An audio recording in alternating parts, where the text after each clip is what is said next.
خیبر پختونخوا کے سابق وزیر اعلیٰ اور پی ٹی آئی کے وزیر دفاع پرویز خٹک کی جانب سے تحریک انصاف سے نکالے جانے کے بعد جہاں ایک طرف نئی پارٹی تشکیل دیے جانے کی افواہیں سرگرم تھی، وہیں دوسری طرف ان کی نون لیگ میں جانے کی اطلاعات بھی تھی۔ ذرائع کے مطابق نون لیگ کی جانب سے صاف انکار کے بعد آج پرویز خٹک نے اپنی سابقہ جماعت یعنی پاکستان تحریک انصاف کے نام سے ملتی جلتی پی ٹی آئی پارلیمنٹیرینز بنانے کا اعلان کیا ہے۔ ان کی جانب سے یہ دعویٰ بھی سامنے آیا ہے کہ ان کی اس نومولود جماعت کو 57 سے زائد اراکین کے پی اسمبلی کی حمایت حاصل ہے۔ اس جماعت میں شامل ہونے والے تقریباً نام کے پی کے حوالے سے بڑے تصور کیے جا رہے ہیں، لیکن ان سب ناموں میں سے اہم نام سابق وزیر اعلیٰ اور کے پی میں وسیم اکرم پلس سمجھے جانے والے محمود خان کا ہے۔ محمود خان ان افراد میں شامل تھے جن پر چیئرمین تحریک انصاف کو اتنا اعتماد تھا کہ انہوں نے موصوف کی خاطر پرویز خٹک تک کی ناراضی مول لی۔ گزشتہ 4 برسوں میں پرویز خٹک اور محمود خان آمنے سامنے رہے، لیکن آج پی ٹی آئی ڈوبتی کشتی سے دونوں نے چھلانگ لگا دی ہے اور دوبارہ سے ایک مختلف کشتی کے سوار بن گئے ہیں۔ رواں برس 9 مئی کے واقعات کے بعد کئی رہنماؤں نے پاکستان تحریک انصاف کو الوداع کہتے ہوئے اپنے راستے جماعت سے الگ کر لیے تھے، لیکن سابق وزیر اعلیٰ ان چند رہنماؤں میں شامل ہیں جنہیں نہ صرف پی ٹی آئی کی جانب سے شو کاز نوٹس جاری کیا گیا بلکہ ان کی پارٹی رکنیت بھی ختم کر دی گئی۔ ماضی میں قیاس کیا جاتا رہا ہے کہ اگر عمران خان کو نظر بند کیا گیا تو شاہ محمود قریشی اور پرویز خٹک پارٹی کو چلائیں گے، لیکن پرویز خٹک کو شو کاز نوٹس کے بعد یہ صورتحال تبدیل ہوتی ہوئی دکھائی دیتی ہے۔ دوسری جانب یہ تبصرے بھی کیے جا رہے ہیں کہ پرویز خٹک اور چیئرمین پی ٹی آئی مل کر کوئی سیاسی چال چل رہے ہیں۔ پنجاب میں استحکام پاکستان اور کے پی جیسے مضبوط گڑھ میں پی ٹی آئی پارلیمنٹیرین نے سابق حکمران جماعت کو زبردست ڈنٹ ڈالا ہے، جس سے محسوس ہوتا ہے کہ کم سے کم اگلے الیکشنز میں تحریک انصاف کو اپنی بقا خطرے میں محسوس ہو رہی ہے۔ یا سوال یہ ہے کہ تحریک انصاف پارلیمنٹیرین وہ گول کیسے اچیو کر لے گی جس کے لیے اس پارٹی کا قیام عمل میں لایا گیا ہے۔ دیکھنے میں یہ جماعت الیکٹیبل سے بھرپور ہے۔ اس سے قبل استحکام پاکستان پارٹی بھی پنجاب کے الیکٹیبل سے بھرپور تھی، لیکن دونوں جماعتوں میں ایک چیز مشترک ہے کہ لیڈران تو موجود ہیں، کیا رہنما ووٹرز کو بھی اپنی جانب راغب کرنے کی صلاحیت رکھتے ہیں؟ اور سب سے اہم سوال یہ بھی ہے کہ نئی جماعتیں کس منشور پر الیکشن لڑے گی؟ کیا ان کا بیانیہ بھی تحریک انصاف مخالف بیانیہ ہوگا، تحریک انصاف سے متعلق بیان بازی پر مشتمل ہوگا، یا یہ عوام کے حقیقی مسائل پر بات کرنے کو ترجیح دیں گے؟ تحریک انصاف کی ٹوٹ پھوٹ اپنی جگہ، لیکن ملکی سیاست میں اس وقت غیر فطری طور پر تیزی دکھائی دے رہی ہے۔ یہ تیزی اسمبلیوں کے قبل از وقت تحلیل ہونے اور نگراں سیٹ اپ کے لیے متعلق ہے، اور دبئی میں ہونے والی ملاقاتوں سے امید تھی کہ یہ معاملات وہیں سلجھا لیے جائیں گے، لیکن وہ تو بے نتیجہ ختم ہو گئی۔ لیکن جو کچھ دبئی میں طے نہیں پایا وہ لاہور میں طے پا رہا ہے۔ ہفتے کی شام کو سابق صدر آصف علی زرداری کا اچانک لاہور آنا، وزیر اعظم شہباز شریف سے ملاقات کرنا انتہائی معنی خیز ہے۔ قیاس کیا جا رہا ہے کہ ان ملاقاتوں میں وہ طے کیا جا رہا ہے جو دبئی میں طے نہیں ہو سکا تھا۔ ان ملاقاتوں اور اس کے بعد دیے جانے والے مختلف بیانات سے ایک بات واضح محسوس ہو رہی ہے کہ کچھ ایسا ہے جس کی پردہ داری ہے، کچھ ایسے معاملات ہیں جو بظاہر عوام سے چھپائے جا رہے ہیں، لیکن وہ معاملات موجودہ حکمرانوں کے لیے باعث تشویش ہیں۔ اسی لیے حکمراں اتحاد کی تمام جماعتیں یکسو ہو کر بتا رہی ہیں کہ موجودہ اسمبلیاں اگست میں کسی بھی وقت تحلیل کر دی جائیں گی اور معاملات نگراں حکومت کے سپرد کیے جائیں گے۔ ان بیانات کے ساتھ وہ ذرا دھیمے اور ذرا دار لہجے میں کسی کو یہ پیغام بھی پہنچا رہے ہیں کہ آئینی مدت کے اندر ہر صورت الیکشنز ہونے چاہیے، کسی بھی قسم کی تاخیر قابل قبول نہیں ہوگی۔ اب یہ بیانیہ شدت پکڑتا جا رہا ہے جس میں حکمران جماعت میں شامل تمام جماعتیں یہی راگ الاپ رہی ہیں کہ انتخابات مقررہ وقت پر ہونے چاہیے۔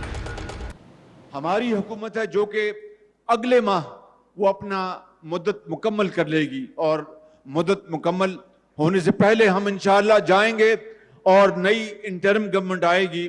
اگر ہمیں موقع دیا تو میں آج زندگی رہی تو آپ سے اور آپ کے توسط سے، ان کیمراز کے توسط سے، پوری قوم سے وعدہ کرتا ہوں کہ نواز شریف کی لیڈرشپ میں تعلیم کے میدان میں ہم اس انقلاب کو جو 2011 میں شروع کیا تھا اس کو پایا تکمیل تک پہنچائیں گے۔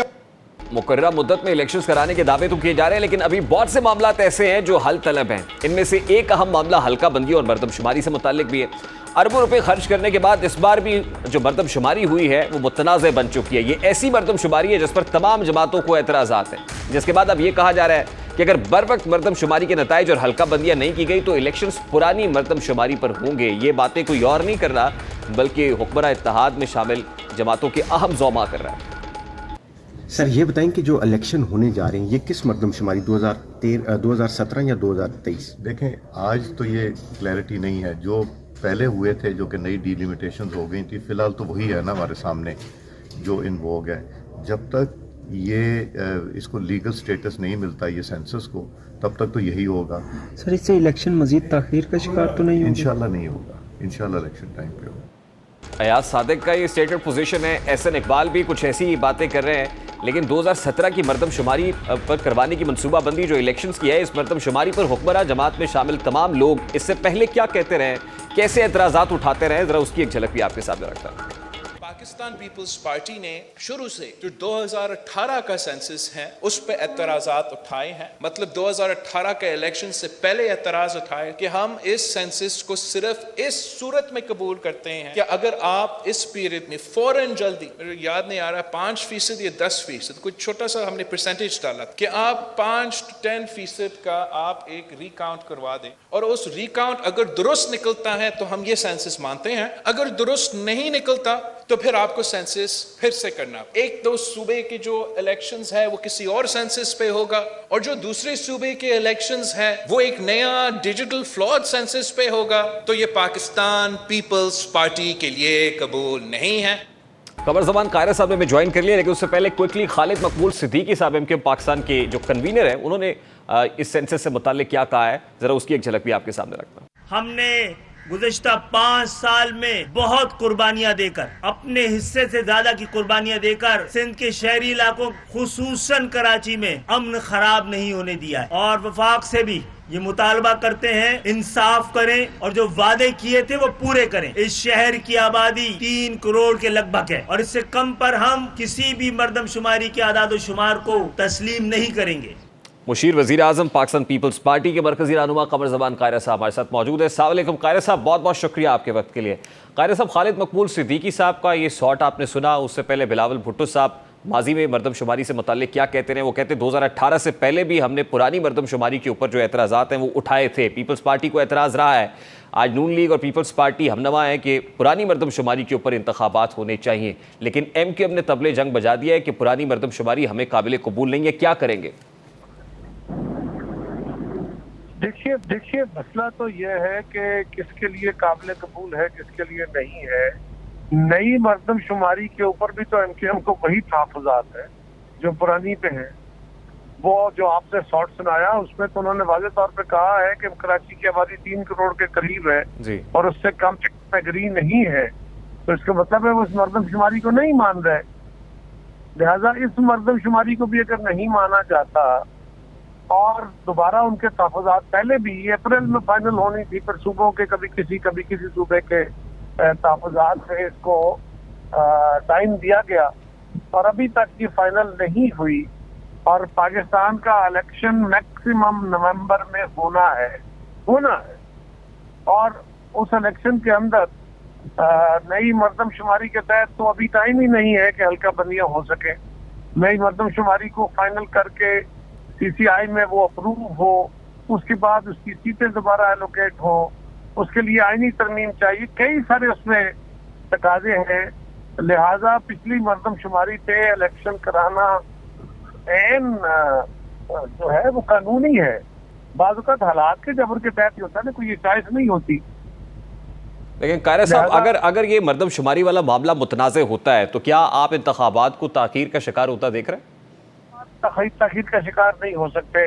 اگر نئی مردم شماری پہ اتفاق رائے نہیں ہوتا تو پھر پرانی مردم شماری پہ انتخاب تو ہونے ہیں، کیونکہ اس پہ پہلے انتخاب ہو چکے، حلقہ بندیاں ہو چکی.